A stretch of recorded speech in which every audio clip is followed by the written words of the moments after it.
Selamat pagi Jess. Ini ada komen dari Gun Syah. Itu caranya kita beli software atau gabung atau gimana Pak Jess? Mohon petunjuk. Ya Pak, gini. Saya udah bilang di konten saya, ini adalah teknik satu investasi yang eranya sudah luar biasa dibandingkan dengan yang kemarin-kemarin kena skame itu ya, yang namanya RORO BO itu yang dipakai untuk trade itu ya. Itu eranya udah beda. Yang era itu adalah kamu store ke situ. Ya, kamu store duit, artinya kamu titip dana ke orang, titip dana ke institusi. Nah, karena kamu titip dana ke institusi, makanya terjadi model kasus kayak yang namanya robot trading, terjadi kasus model yang namanya kayak Jiwasraya, kayak modelnya Indoarta, kayak modelnya Wana Arta, kayak modelnya Asabri, kayak modelnya yang depannya N, belakangnya 89, kayak modelnya yang macam-macam itu ya. Kamu store dana, termasuk asuransi. Sehingga ketika kamu mau ngambil duit, susahnya minta ampun.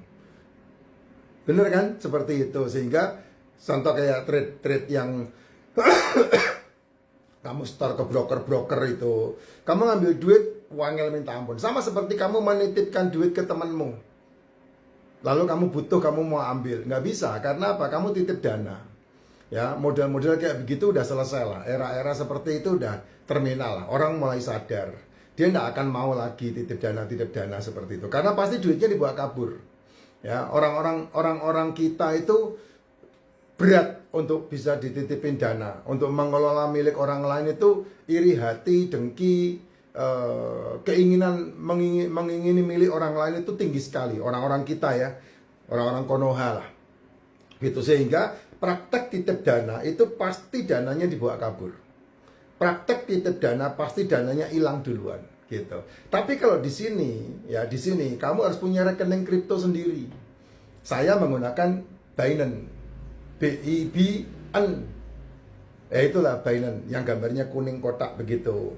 Nah, saya menggunakan itu, Binance itu. Atau kalau di Indonesia kamu pakai toko kripto. Itu terbesar di Indonesia, kalau Binance terbesar di dunia. Nah, kamu menggunakan itu rekeningmu sendiri, Jess. Kamu kalau melihat LPS-nya ya, lembaga penjamin simpanannya, kalau di dalam dunia kripto kan namanya proof of reserve ya. Kalau di bank kita itu LPS-nya kan kamu punya duit 100 miliar, jaminannya dikembalikan 10M, mungkin begitu ya. Tapi karena bank beda dengan kripto. Kalau bank nggak pegang duit kita malah dimanfaatkan sama mereka. Kamu nabung 100M, itu yang di bank itu cuma mungkin 5M, 95M-nya itu dihutangin ke orang lain supaya dia punya duit. Sehingga ketika kamu mau ambil 100M, nggak bisa. Karena apa? Bank nggak ready duitnya gitu. Tapi kalau di kripto yang namanya di Binance itu proof of reserve-nya tinggi sekali. Contoh, nasabah punya duit 600 miliar, maka Binance punya duit 650 miliar. Gampangannya seperti itu. Contoh, nasabah punya Bitcoin 700 juta. Nah, Binance punya 750 juta Bitcoin.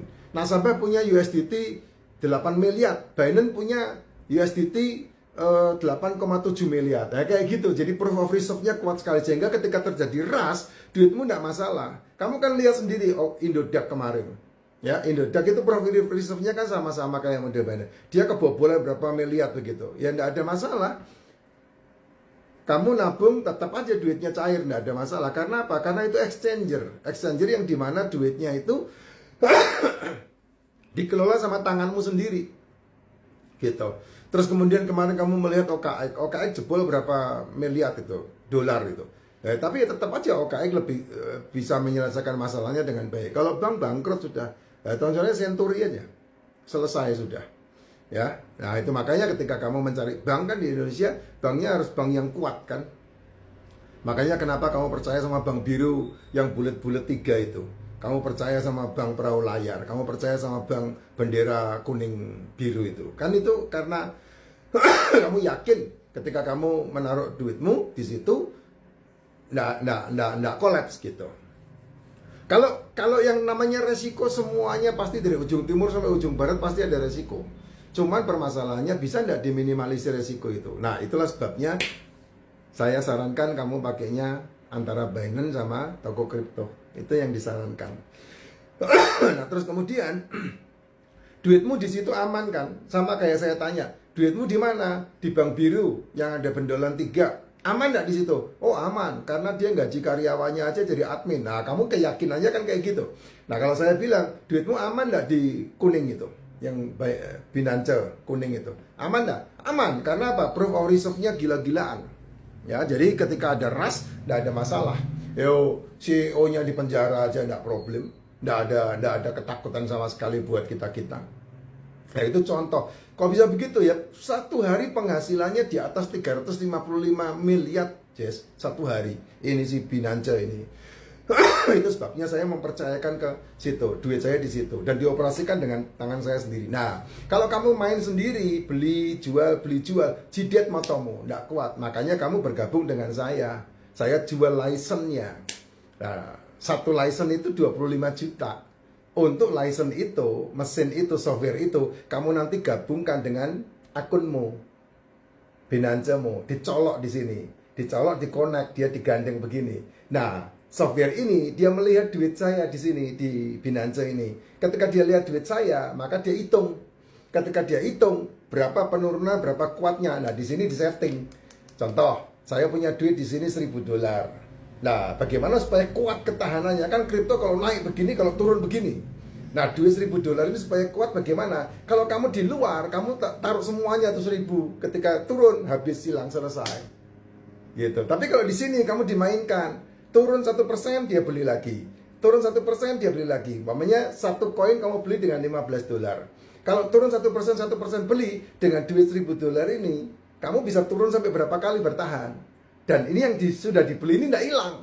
Nah begitu dia naik, dia jual, dia naik, dia jual, dia naik, dia jual, dia naik, dia jual. Sehingga kamu memiliki keuntungan konsisten. Dan tidak takut margin call.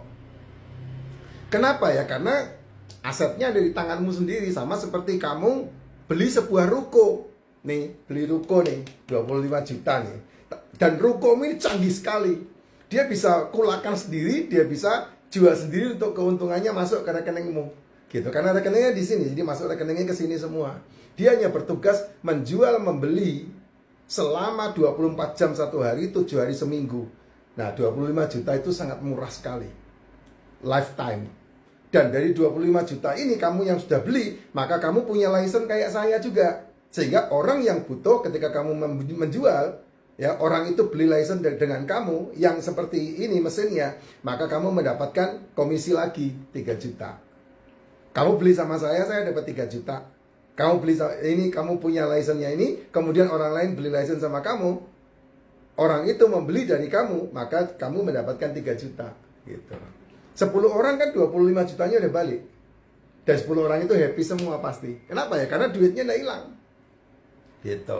Nah, kalau dilipat, wow, gede banget. Nah, itu yang namanya eksponensial. Kan orang mau investasi itu harus punya hasil. Nah, ini bisa dipakai untuk menghasilkan. Contoh, saya sponsori orang kayak kamu 10 orang. Saya dapat 30 juta. 30 juta daripada saya belikan cireng, ya mendingan saya investasikan kan. Saya putar di rekening saya kan. Nah, rekening saya nambah. Gitu. Nah, itu cara berputarnya di situ. Jadi, bisnis yang luar biasa adalah bisnis yang disebut sebagai eksponensial. Semua bisnis pasti eksponensial. Contoh, pabrik Honda, pabrik mesin. Kan dia nggak mungkin jual sendiri, dia mesti bergabung dengan beberapa distributor yang lain untuk menjual itu. Sama seperti itu.